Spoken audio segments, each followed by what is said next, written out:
sensual agenda. Yes? So everyone is driven by needs. Now, a lot of the needs have turned, there's been a lot of wants that are seen as needs from the mental thing. Yeah. So again, a seeming want or a want is appearing like a seeming need. Yes. I want this, but it's almost like ravenously, I gotta have it. Yeah. This is where really the field of where the mental state demonstrates a quality it has, which is addictiveness. Yes. So, from the mental states view, which we're calling where the problem resides, there's a lot of wants that are essentially needs. Yes. So, in a sense, when I did the sexual inventory, I realized most of my activity concerning sex had nothing to really to do with sex. It had to do with garnering self-esteem. Yeah. So at that point, self-esteem was a need. I had to have it because the real drag in my life was the recognition that I'm fucked. Yes. And so that I've really blown it. So I had to try to do something to sort of, yeah, demonstrate another possibility. And I had a little bit of it's almost as if uh, how I would convince myself was if a beautiful girl would decide to hang out with me horizontally, let's say, that means I'm okay. No matter what else is going on, I must be okay, or that person would never have seen me. Yes. So I was going out every night not to have sex, but to get self-esteem. Really.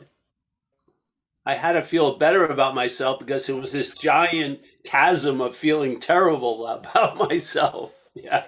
So I needed something to counteract it, which, of course, didn't wasn't a solution really. So I had to keep applying, yes, the medicine because it really didn't heal me, but I was in the act of believing something when I kept applying it. Yeah.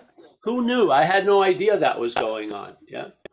So then I saw just by doing a 4 column inventory, by looking at my role, I saw what part of the agenda was really getting met with all those activities, which was a sense of, or a lack of a sense of self esteem. Yeah. Now that's a pretty good, damn clear diagnosis. And if I start from there, I'm sort of bound to find some damn good relief, really, because now I know my role in things. Yes, I'm starting to see. And let's say maybe you don't see it as other yet, but maybe you see it as head's role in things, at least. Yeah. Which a little bit of distance goes a long way. So now you see the head is seeking for self esteem all day and it's causing me to act out in a lot of ways. And I'm really tired of the consequences of all that acting out. Yeah. I remember this one time, and it had nothing to do with the woman, but I had been run over by the car and stuff, and I was out there using. My friend from Brooklyn had opened a business in Santa Cruz, so he hired me, and he gave me a job at this up and coming vitamin supply and distribution thing. And so I was out and I met this lady, and it was one of those one night things to feel better about myself. And then I actually got her a job at that place, and she became the receptionist. So every morning I walked in, I saw her as a reminder of a decision made based on self. It was sort of a drag. And she was quite a nice person, but I couldn't get over that first thing. So every day was like a haunting based on my supposed bad behavior, So like tons of shit happened like that. So whatever I thought was working wasn't working really. Yeah, it was. And so so I don't know where I was at with that, but with the inventory, the premise we're putting out here in this platform is just concerning the diagnosis of the exact nature of the wrong. That's all. Yeah. We're not here to add a 15th step or a super concept or 15 new traditions. We're just offering an insight that was given to a member, yeah, that has proven to be quite valuable in that member's life. And that insight was, I'm not that. Yeah, really. Yeah. I am not that. And what that meant to me was this irritability, restlessness, discontent that was pictured as mental agitation. Yes. Demanding constantly to get something. And everything it got was never enough. Yeah. And so it was like a slavery. So when I got into recovery and things started to change, I think it was around the seventh year or something. I had the privilege of doing fourth step workshops around. So I used to look at how it works quite a lot, that chapter. And I'd look at that sentence on page 64 tons of times. Yet this one time I saw it very clearly that self represented something other than me. Yeah. Very clearly. And as soon as I saw that, then a possibility just dropped in, which is I can be free from it. And then it told me why that possibility wasn't available for years, and just had like a flash of an overview of my life, and that was because I was identified as self. Yeah. And basically my life could have been explained with a very simple statement: self can't get out of self, and a huge denial about that. Yeah. Based on ignorance, really.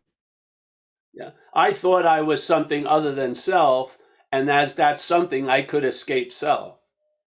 And I basically would do almost anything to get that effect, even if it was very short lived. Yeah. And I had tons of consequences after. It seemed like incredibly important to get out of this fucking thing. All the while as that thing. Yeah. And that's so when that was cleared up in a flash, it told me, hey, you can be free from that. And it informed me almost like a visual mural of my life that I had been trying to be free as it for quite a long time.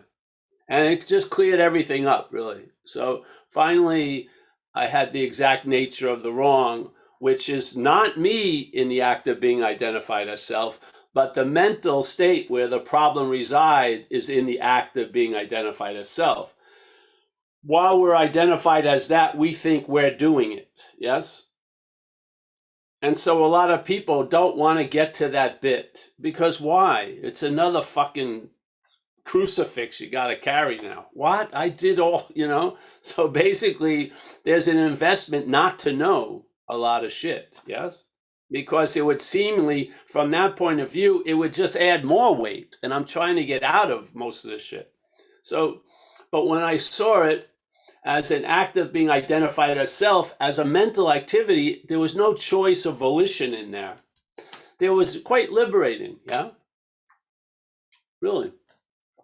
And it became, I had the basis of recovery, and then this was like a huge illuminating factor, yeah?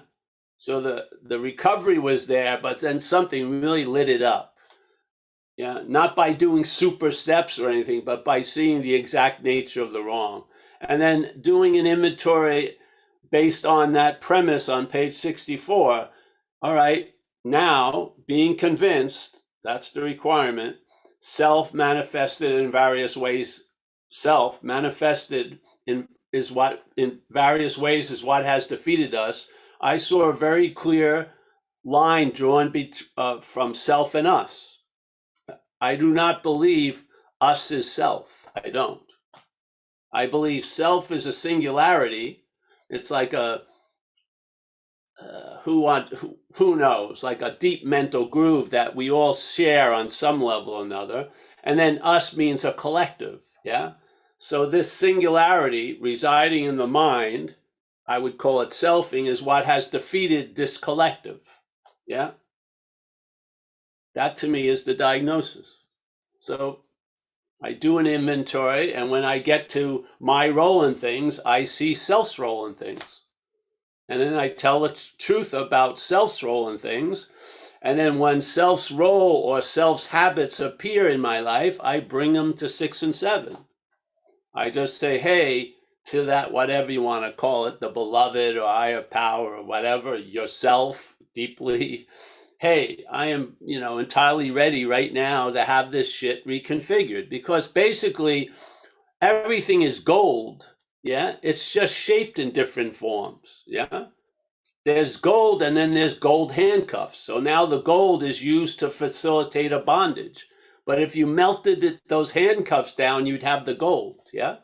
So all these different forms of the mental activity and emotional scars and trauma, whatever people are running into now or calling it, when given over to 6 and 7, through 6 and 7 to that power, the power is like the alchemist. Yes. It will take that which looks this way and then melt it down and then make it look another way. So anger is incredible. It's a huge energy. Yeah. If anger is turned over, it's got a lot of potency that could be put to different use, to better use. When the mental state is firing it like a fucking fire hose, yeah, you're getting the biggest whack. You always do. When you're thinking you're screwing them, you're getting screwed yourself more. Yeah. When you turn that over, this power, I feel I've witnessed it. Yeah. I had stuff that had been collected in years of running around like crazy. And when I looked at it, I saw no value in any of it. Yeah. It just motivated me to want to escape even more. Yeah. Then I come into recovery, I surrender the will and life, and that means all this stuff, and I turn it over to the care of this higher power. And then through alchemy, it changes that which seemed to have no value and put great value in it. Yeah. Just like it describes, you will maybe go to some level, but you'll always find out that whatever you were, wherever you thought you were, was put to great use in this program. Yeah. Yeah. So that's what it's, we didn't want to have a special thing, but I did want to have a platform where we could talk about this one thing basically every week. Yeah. Because I believe the mental state loves to fucking forget a miracle in a half hour, but remember a seeming slight for 40 years. Yeah. It has a way of hiding mountains and then replacing them with molehills, It does. It's crazy. So I feel like the constant reminder is quite helpful. And hopefully you do a little bit of an inventory and see which promotes more lightness. Looking at my resentments or seeing them as resentments. I feel seeing them as resentments. Yeah. I do. And then if you can look at everything in your own life and see the role that word my plays preceding all these topics like health, money, my money, that my demonstrates that which is making things seemingly so or not so. Yeah. So we're living its dreaming, really. And if you don't like its dreaming, maybe see it as not you. Yeah. Yeah. So that's it. And if, a lot of people I've met, they would call it a demonic possession. They're all ways of saying something took us over and used us for transportation. And basically, for many of us, left us on the side of the road, really, fucking abandoned us. And we got left with all the consequences. Yeah. Yeah.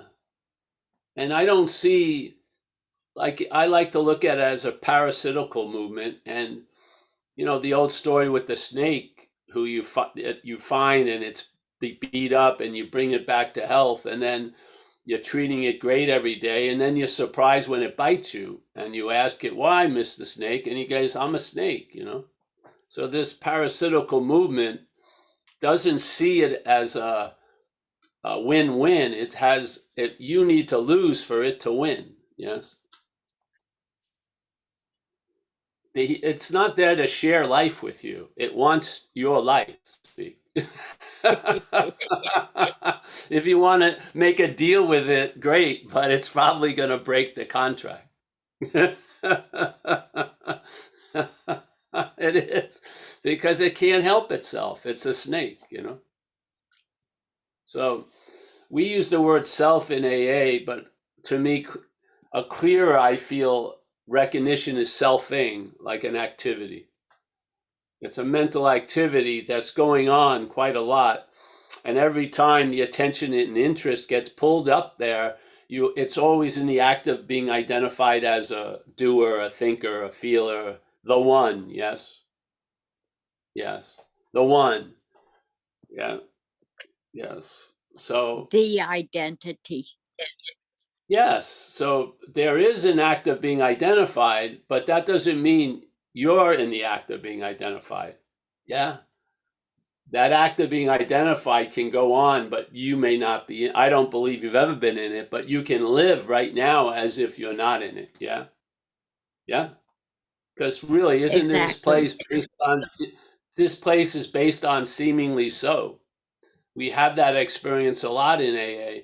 You have people come in who think the worst thing ever happened to them, and they've been built a little temple around it and have stories about it, and then they just live our way of life for a year, and they come to a complete switcheroo, which is that was the best thing that ever happened to me because it brought me to AA. Yeah. So what was it, or what is it? Was it the best or was it the worst? It's really neither. It's based on where we're looking at it from. Yeah. So if Exactly. that's the case, if that's the case, and it says that this is the only point of view you can look at anything from, which is self-centeredness, and it's not. Yeah. But listening to the head, it will have you locked into self-centeredness. It's sort of like the idea of that huge camera and it forgets its hugeness by looking through the small camera, that cheap small camera. And the cheap small camera has a plastic lens. Now, the super huge, incredible HD quality camera is now, based on identification, saddled with this small plastic lens view. And the only thing you can do is maybe if I upgrade it with a Nikon $2,000 lens, I'll see better. But it's the plastic lens is the first lens you see through. So you're going to see through the 2000 Nikon lens through the plastic lens. It doesn't correct it. Yeah. But what Right. happens if the large camera has a realization or hears a realization that it's not the small camera? What will suddenly return the qualities of the big camera that had never left? They were just put on hold because of the act of being identified as the small camera. They haven't gone anywhere. They just haven't, they're like that unsuspected inner resource. Yeah. We don't expect it while we're taking ourselves to be the small camera. We think this is just the way it is, but it's not. Yeah. So there you go.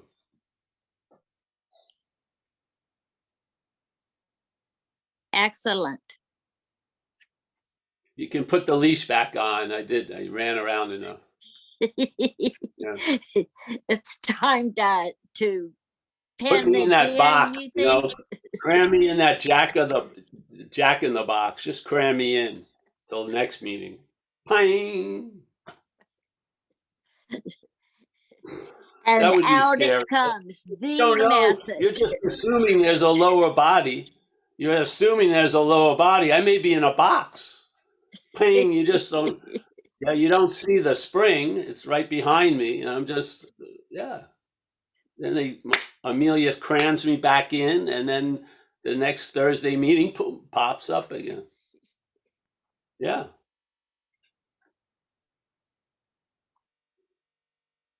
that's what it feels like actually, because I don't talk about this any other time. I mean, Amelia doesn't want to hear it, really. The dog doesn't want to hear it. The cat doesn't want to hear it. I probably wouldn't want to hear it. Yeah. But here, yes.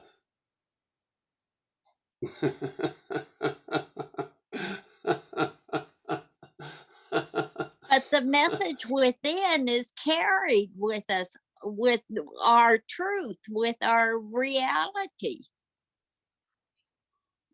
Yeah, but that doesn't matter. That doesn't matter to someone else. If they don't see it, they don't see it. They don't. I mean, you could be as bright as the sun. It doesn't matter. The ability to not see what's going on is quite strong. Yeah. Yeah. I mean, It's I like the idea self-illuminating of the attraction, not promotion. I like the idea of attraction, not promotion. Yes. exactly. Truly. Truly. I mean, there's nothing worse when someone doesn't want to hear about recovery, and like someone who you like or care about, like, or a suffering mother wants you to have a talk, and you're like, all right, sure, because you're more doing it for the mother, yeah? Because the kid has no fucking interest whatsoever. And maybe some kernel will get in there. Who knows? I don't know. So basically, you show up or you don't. But sometimes the best, I do not, I'm a real believer in not keeping people from their bottoms completely. A real believer in that, because there's got to be a convinced. Yeah. It's a prerequisite in the first few chapters of our book. Being convinced is the requirement. Yeah. Now you can do it in easier, softer way or the harder way, but for most of us, it was the harder way, really, isn't it? Yeah. I mean, That's I sat true. in a rehab once. I sat in a program in Project Return. I was so out to lunch, even when I was sitting there and the counsel was talking to me, it was just going. I could just feel a little wind in the top of my hair. Just going, just like what the fuck? It was like an airstream going on, and nothing was landing at all. I was destined to have to go back out, get my ass completely kicked, and then somehow something became malleable, and then yeah.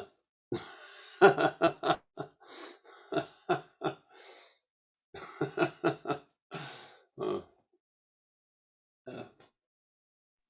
All right. So, do we have anybody who is interested in raising your little virtual hands? Any questions for Tom? Tom F. Hi. Let's not think what the F means. Let's not go there. Just leave it alone. Tom F. Tom is fine. Hi. Well, The other day, I talked to you a bit, in a nutshell, I've been sober 40 years and I'm 69 years old and I'm at a bottom. And I worked with a guy for a long time on this thing called emotional sobriety. And I never got it, I guess, because I got all kinds of emotional issues going on that would qualify for a guy that has emotional sobriety problems. But I don't know but I don't know. It sounds to me like Tom trying to take his idea of himself and go fix himself, because it's not in the big book, number one, and well, maybe it is. I don't know. I'm fucked up. But I don't know. It's like I don't know where to go. I'm sitting with you right now, because I've been to meetings, I've been to the East, I've done these things, I got the great story, but I understand why people with long-term sobriety drink again or blow their brains out. I know exactly why. Okay, I know exactly why. Because the sheep ain't going to get it, and he knows he's never going to get it, and the lion doesn't seem to want anything to do with him. So what do you do? Where do you go? I don't know that emotional sobriety would fix it.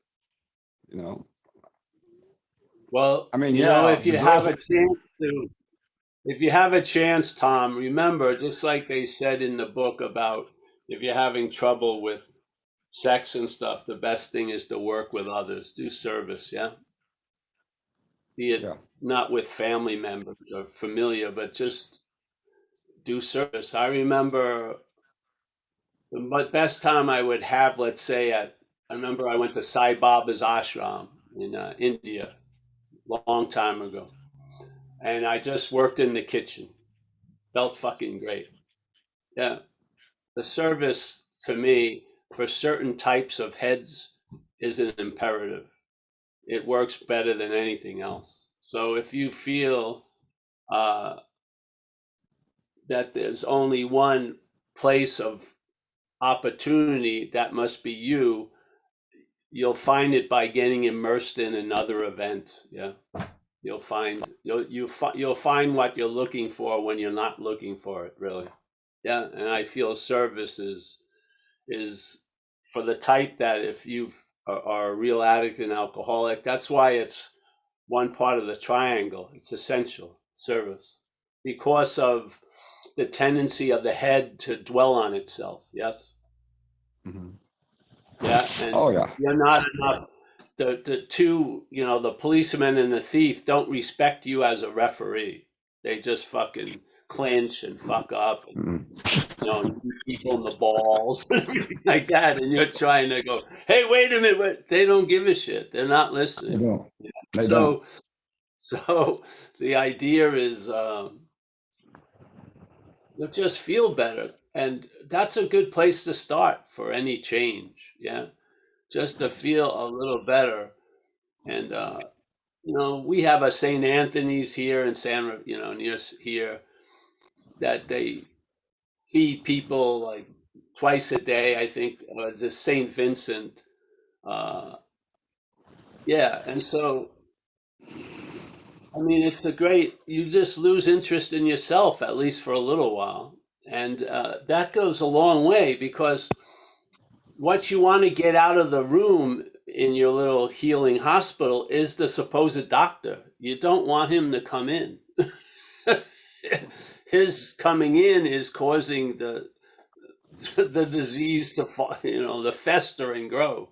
So how do we send it around the corner for a half an hour? Well, service. It's always been a tried and true method for years and years, thousands of years, if there are years. Yeah. So I'm a real believer when someone describes something like you are, I feel pretty confident in a suggestion concerning service, because it will give you a new perspective about you.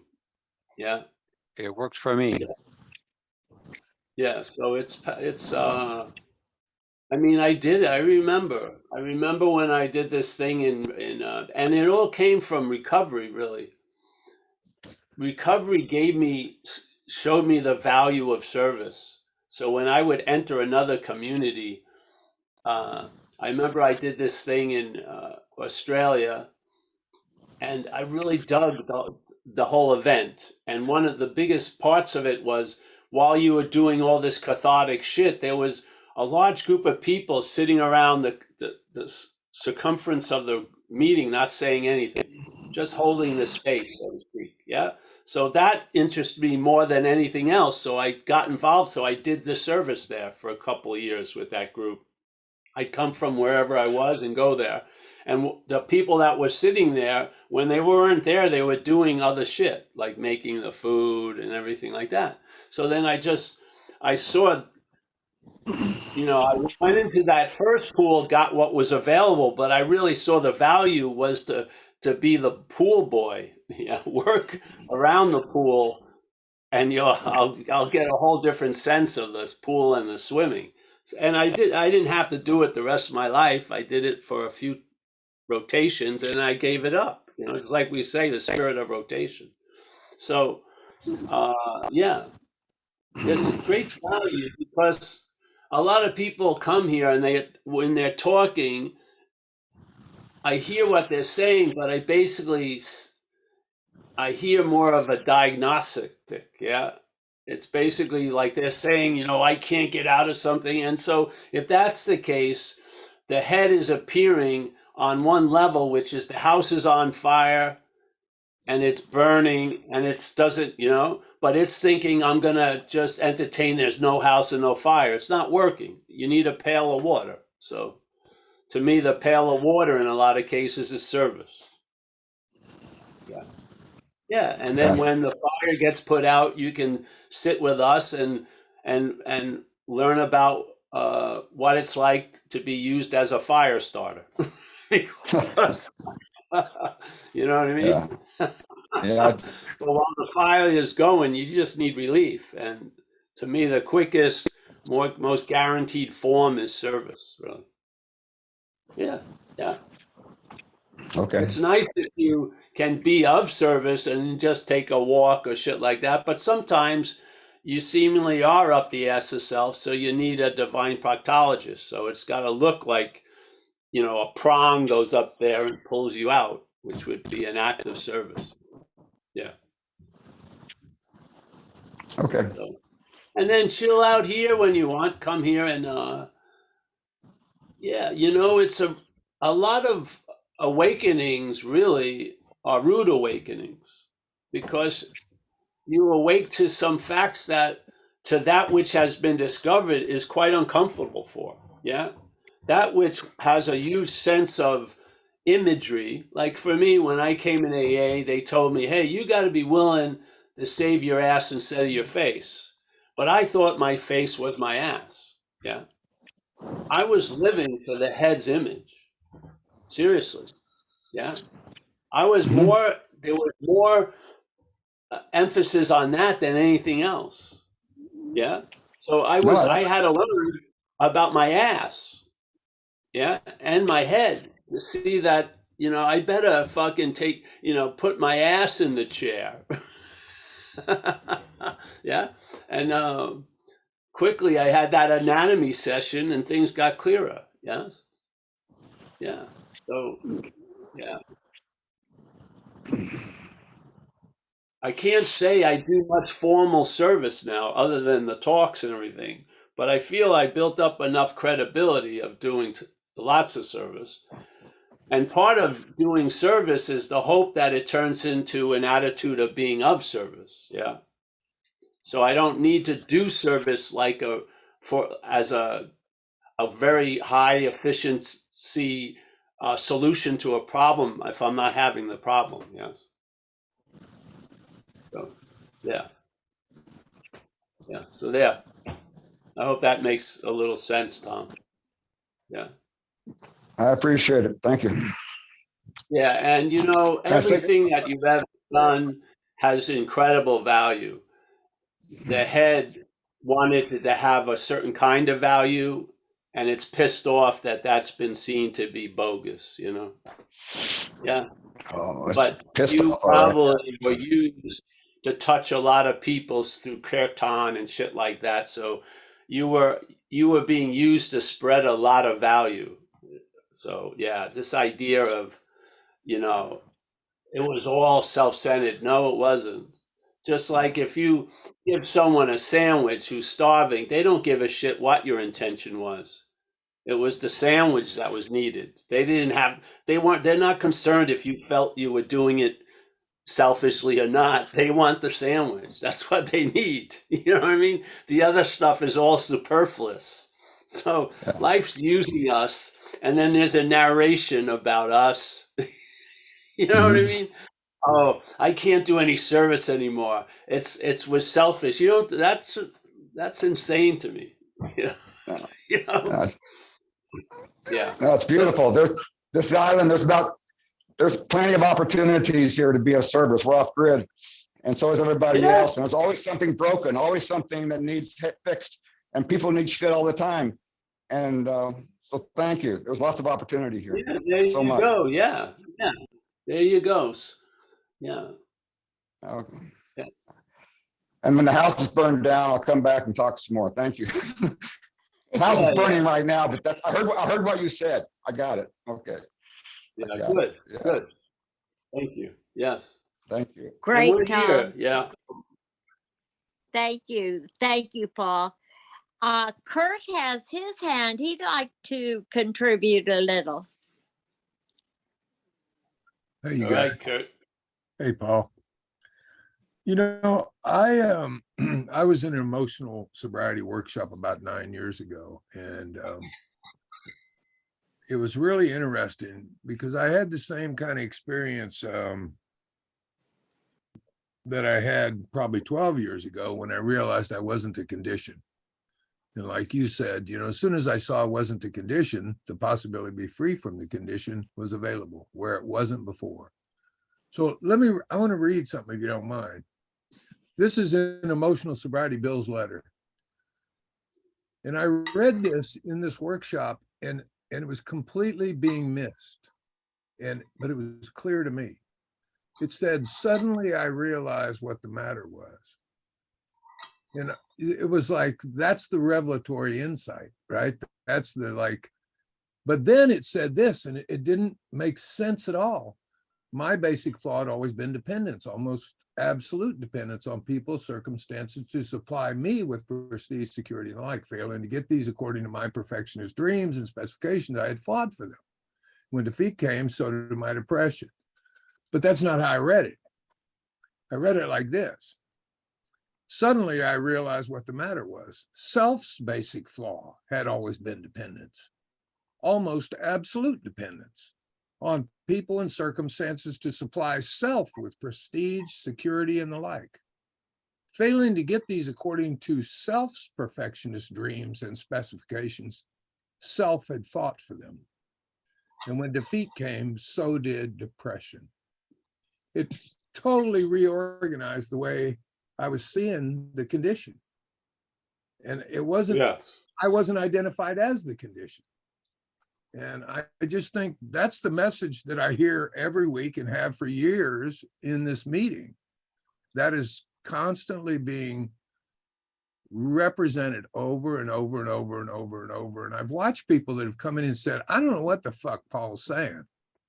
But then after a couple of years, it makes sense. Or a couple, you know, where they keep pushing up against it, pushing up against it, pushing up against it. And so I really appreciate the format, and I just wanted to share that. So thanks. No, that's great. Yes, that's basically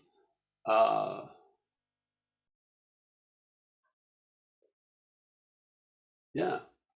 Something once made sense is seen to be insane, and now another sense is made out of it. Yeah. And then there's a recognition of its role in things. Yeah.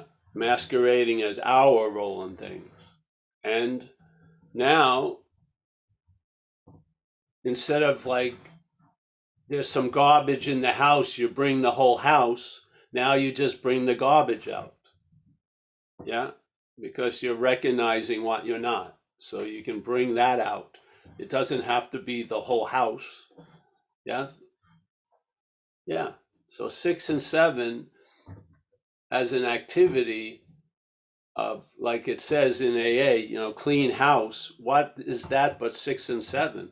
The continually cleaning of the house that something has entertained as being the master of, and now is seen as a visitor, and let's say an unwanted visitor. Yeah. So now we're clearing, you know, there's a cleaning of that by 6 and 7. Bring it into that alchemy move, and there you go. Yeah. So what's relied on is awareness. You become aware, not self-aware. You become aware of self. Yeah. Becoming self-aware causes an unawareness of a lot of shit, but becoming aware of self is quite valuable. Yeah. Because we are awareness. Yes. When you become aware as self, that self-awareness doesn't serve us. Yeah, it serves self, as you just shared. But when you're aware of self and the awareness is in its proper place, that which is before everything, let's call it spiritual condition. Yeah, then things your horse is in front of the cart. Things start making sense in a different way than the mental logic has it all strung out. Yeah, you see the insanity of it. Yeah, It's almost one of those promises, like a new world comes into view. You know, it's like very descriptive when that promise, a new world comes into view. It's like what you said. But I think, Bill, don't you think, he popped in and out of identifying as the condition, and then every once in a while for sure. he'd say something like being convinced itself manifest in various ways what defeated us, and then he'd jump back in and identify as the condition. Yeah. For sure. Yeah. Because a lot of it was downloaded, and then there was downloads that were left alone, and there was downloads that were claimed. Mhm. So then, Mhm. yeah. So Yeah. yes. Yeah. Yeah. So if we're taking ourselves to be a jellyfish, we see everything as pertaining to a jellyfish. Yeah. Mhm. So, but the nuggets are there Yeah. in the big book, Yeah. many of them. Yeah. And they use the word self probably more than anything else in the book, don't they? Mhm. Definitely more than alcohol. Mhm. Yeah. Yeah. So let's get clear on that. And self isn't selves, it's not a plural, it's a singularity, it's an idea. Yeah. That gains traction through repetition. The head just beats that fucking drum all day. Yeah. And if you try to go in the head as the head, you're going to come out as a product of the head. Yeah. It's just that's, yeah. Yeah. Self can't get out of self. So you see the futility of it, but it's like a hallelujah. It's not, it doesn't beget frustration.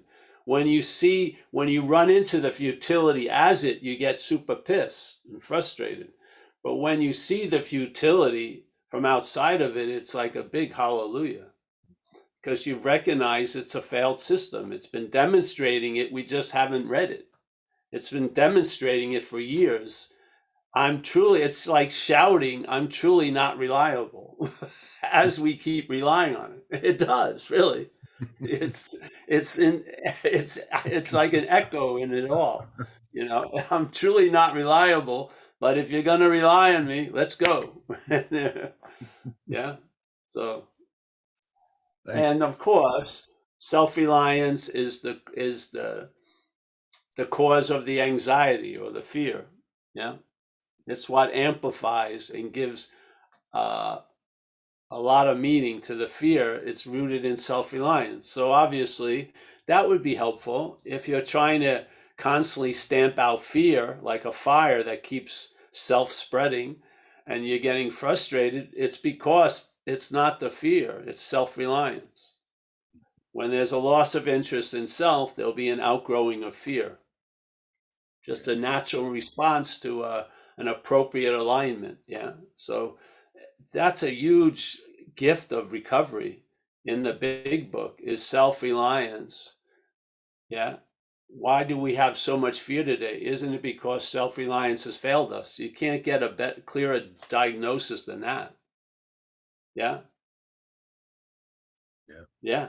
Right there in the book. So, I mean, obviously, so most people not understanding how relying on self would look like as being identified as it, yeah, are constantly trying to work on fear, all the while reinforcing that which is present or begetting the fear. It's amazing. Yeah.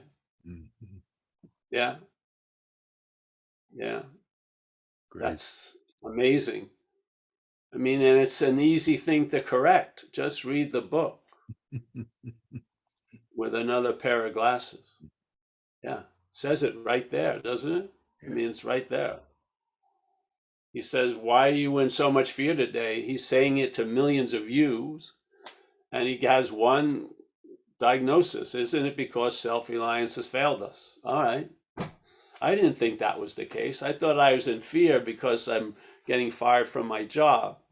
But in fact, that's an expression of it, But the real basis of it is self-reliance. Yeah.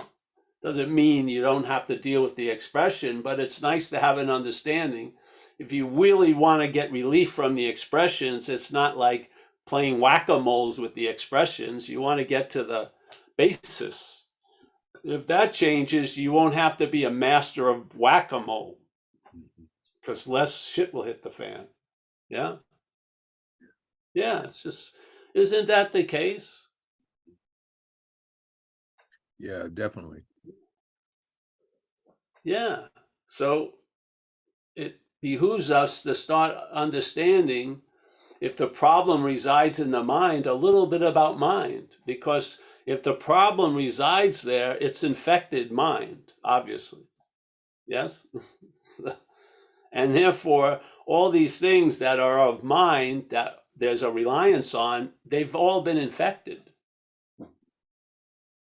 Yeah. And now they're, for many of us, they're not reliable. Doesn't mean if someone else is reliable, well, great for them, but it's not reliable here. And tell the fucking truth. Be honest. Yeah. So, but yeah, Thanks, buddy. yeah, yeah. Okay, Paul, we had a couple hands, but James Lebowski dropped his hand. Do you still have a question, James?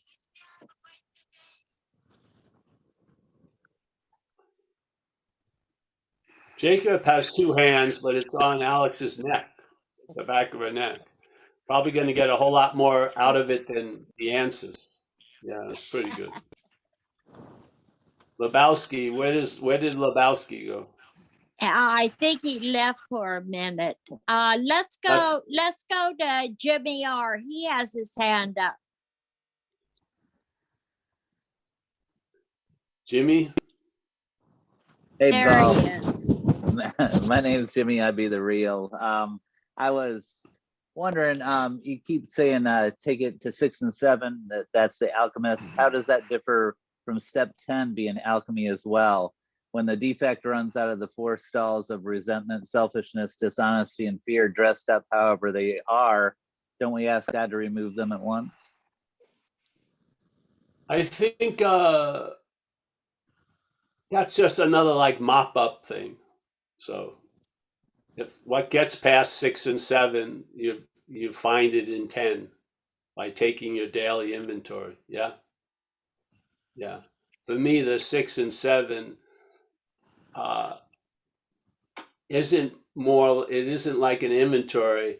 It's the process I use in when shit's seen in life. Yeah. Maybe I'm sitting at a meeting, maybe I'm somewhere else, and then I see an old pattern of, let's say, alcoholism, and then I just make a statement, hey, I'm entirely ready. Or like sometimes when I wake up in the morning, the dream that was going on had a pattern, a familiar, let's say, pattern rooted in fear. So when I wake up, I do step 6 and 7. So I see 10 is just if anything else gets through the filter of 6 and 7, you catch it in 10.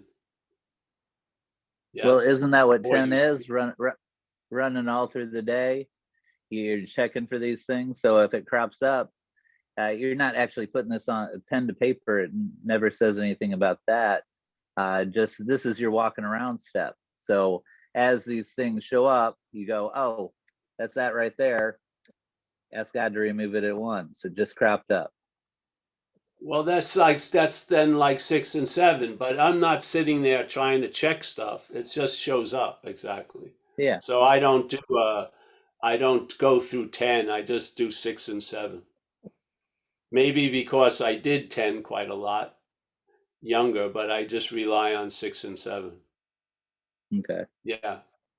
Yeah, I'm not looking at the reaction to it if it's a resentment or something like that. I'm seeing a pattern of alcoholism, almost like data in a program.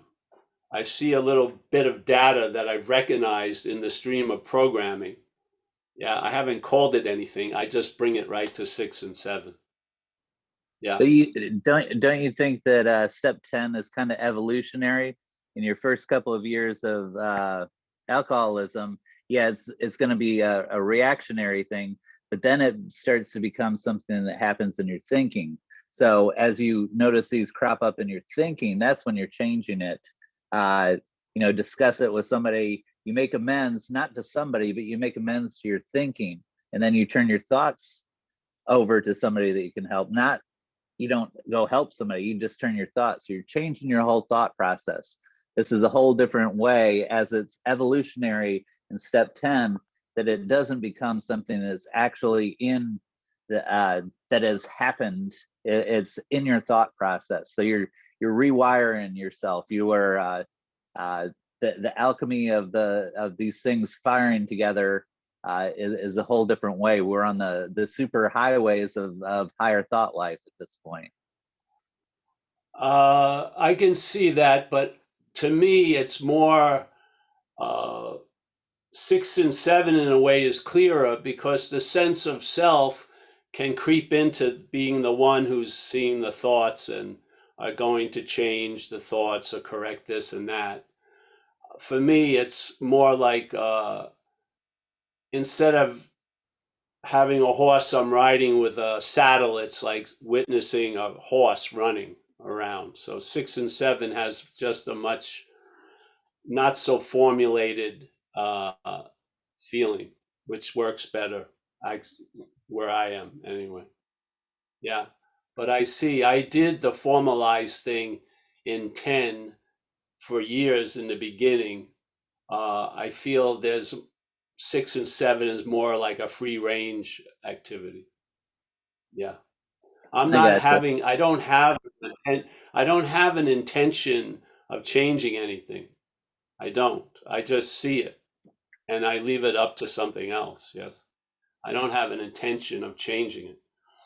Uh, I'm not interested in changing my thinking really that much. Yeah.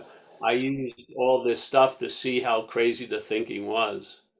And then I feel like I can be directed from something before thinking. I'm not trying to correct my thoughts or, yeah.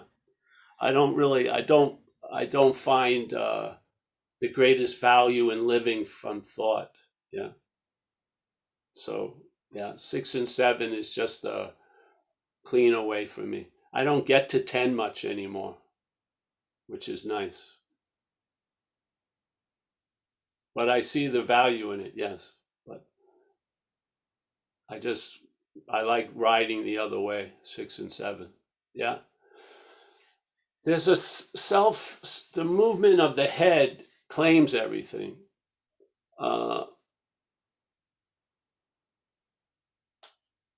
Yeah, so when there's a sense of improvement or I'm gonna change the way I think and stuff, uh, I feel it leaves a little bit of an opening for selfing to claim it quite well. 6 and 7 seems a lot clearer and cleaner for me. Yeah, yeah. I don't really want to change the thoughts. I just want to see them as thoughts, not as mine. Yeah. I think the wanting to change it has a lot to do sometimes with their my thoughts. Yeah. So that's how I see it today. But Thank I you so much, understand. Paul, Yeah. for the clarification. I Yeah. I appreciate it. saw it so much, but what happened with me, this is just personal, impersonal. But uh, 10 and 11, I feel like I am a condition. I'm not trying to maintain it. And I've adopted the agenda of AA, which is 12. Yeah. So I don't go to 10 and 11 much. Yeah. Yeah. I feel like being awake is the constant availability of improving one's conscious contact. Yeah. Yeah. So, but then again, I did it in the beginning because I needed to. Yeah. Yeah. So yeah, but whatever is needed or works. Yeah.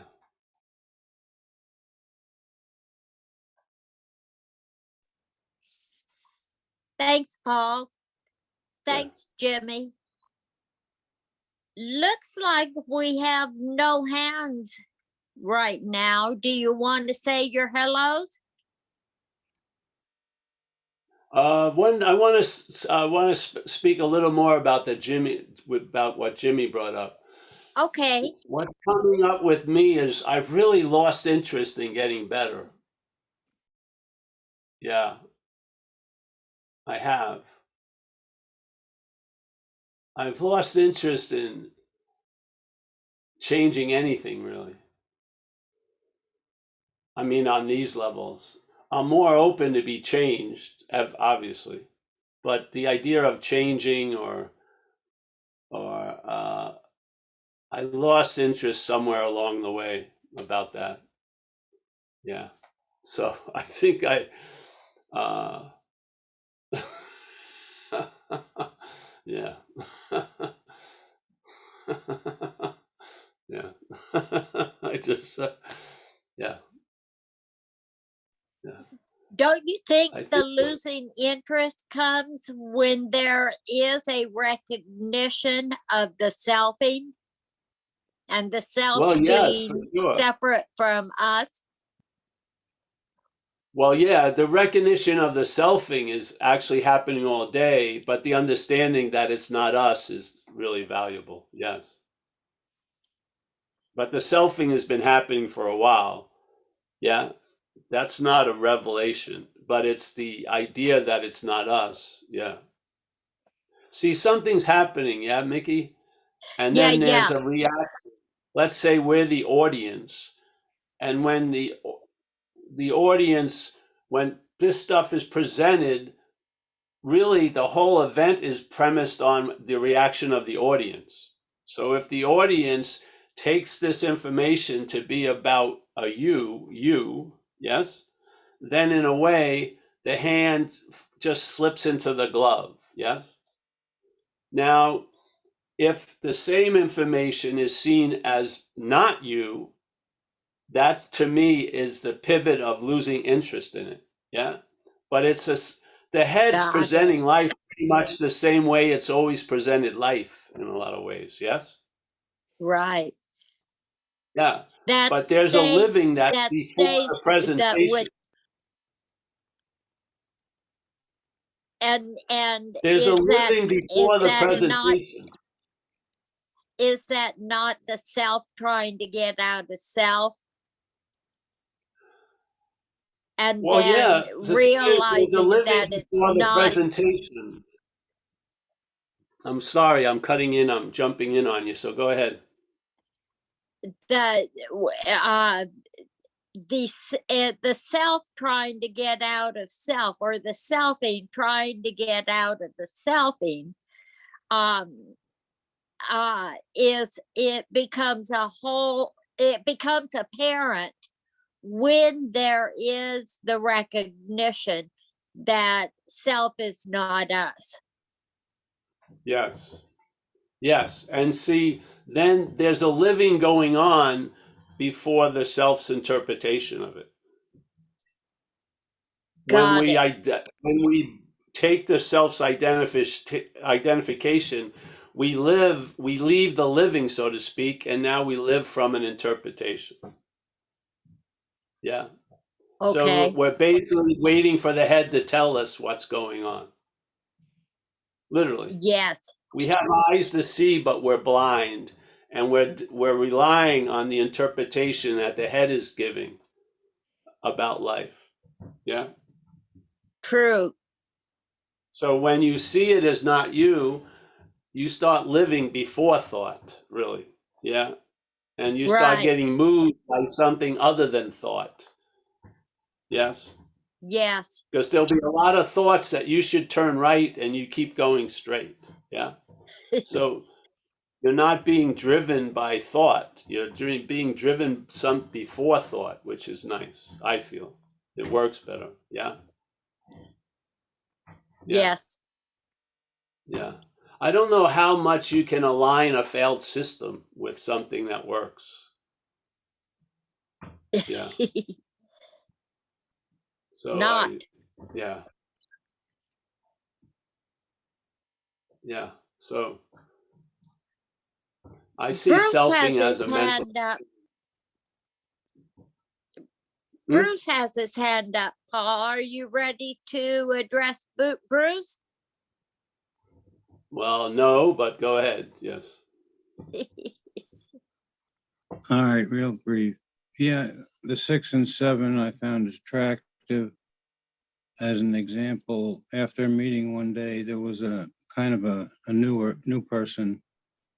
Says, let's just take a walk, literally take a walk around the block. You want to share, be honest and open, and came back around and it was all cleaned out and we went, on our merry ways. I don't know, lately I've been this image of a boat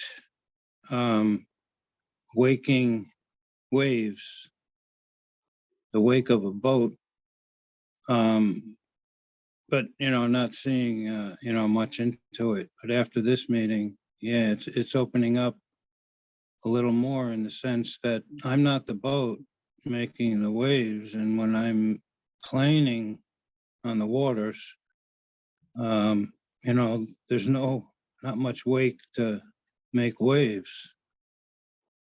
So I don't know, just sharing that. Thank you for this Yeah. meeting. Yes. Thank you, Bruce. Yeah.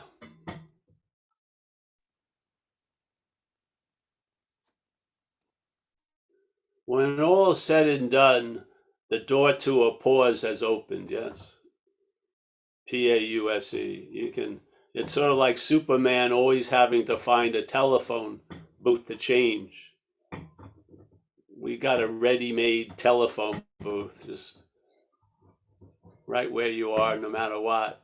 There's a pause. Yeah. Always So available, huh? yeah, and the thing is, these thoughts and these understandings and whatever we're sharing is more about provoking a sense feltness than an intellectual understanding. Yes? Yeah. Indicates the truth. Yes, that presence or whatever you want to call it, that doesn't need to be itemized or branded or named. Yeah. Yeah. But it's Yes. so frequently available, right where you are, no matter what. I don't see you can escape the fact that that's what we are, really. But hey, yeah. We are what we're looking for. Pause away. Pause away. Yeah. Yeah. We were just talking some very interesting ideas, and there was just a beautiful gulf of presence. Yeah.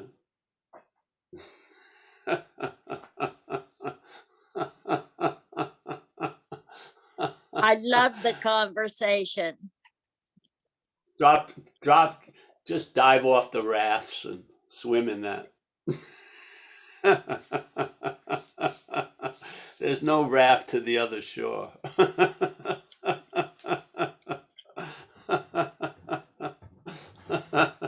There is no other shore. Yeah. Well, it's lovely. It's a lovely opportunity. Yeah. The luxury we all have has been afforded to us by a program of recovery, yes? Many of us. Without that thing being addressed, who knows what would be happening. Right. And I'm grateful every day. We'd be trying to borrow money from some of the squares.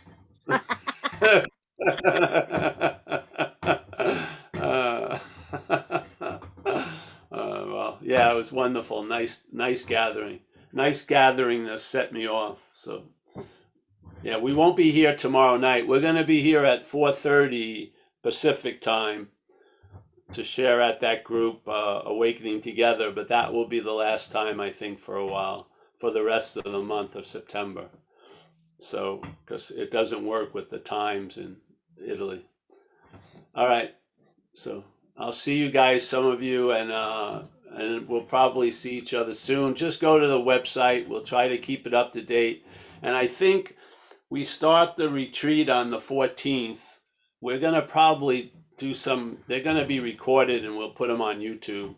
So we're going to have 2 talks a day. And, you know, Wednesday till Wednesday or something, Thursday to Wednesday.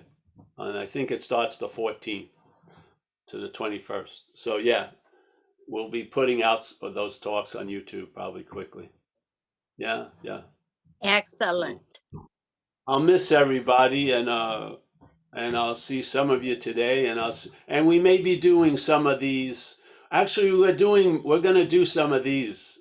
Yeah. So just look up the website because it's later at night. I can do them. Yeah. All right. Thanks. I hope I made you more confused about the schedule with the intention of making it less confusing, but there you go. See you, Kurt. See everybody. Thanks.